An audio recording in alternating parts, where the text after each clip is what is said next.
గిన్నెలో 1 కప్పు మినపప్పు 1 కప్పు బియ్యం తీసుకొని 2 కడిగి 5 గంటల సేపు నానబెట్టి తీసుకోండి. నానిన తర్వాత 2 శుభ్రంగా కడిగి మిక్సీ జార్లోకి తీసుకోండి. చిన్న గ్లాసు నీళ్లు వేసుకొని పిండిని మరీ మెత్తగా కాకుండా కొంచెం బరకగా ఉండేలాగా గ్రైండ్ చేసుకోవాలి. ఈ పిండినంతా ఒక గిన్నెలోకి తీసుకొని మూత పెట్టి 6 నుండి 8 గంటల సేపు పక్కన పెట్టండి. పిండి బాగా పొంగుతుంది.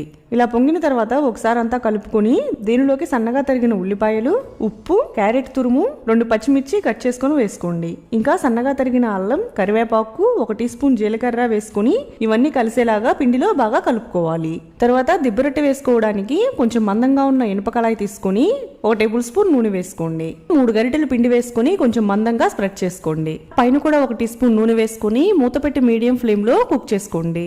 ఒకవైపు ఎర్రగా కాలిన తర్వాత ఇలా రెండో వైపుకి టర్న్ చేసుకొని మళ్ళీ మూత పెట్టి లో ఫ్లేమ్ లో కుక్ చేసుకోండి. లోపల వరకు బాగా కుక్ అవుతుంది. రెండో వైపు కూడా ఎర్రగా కాలిన తర్వాత తీసేస్తే దిబ్బరొట్టె రెడీ.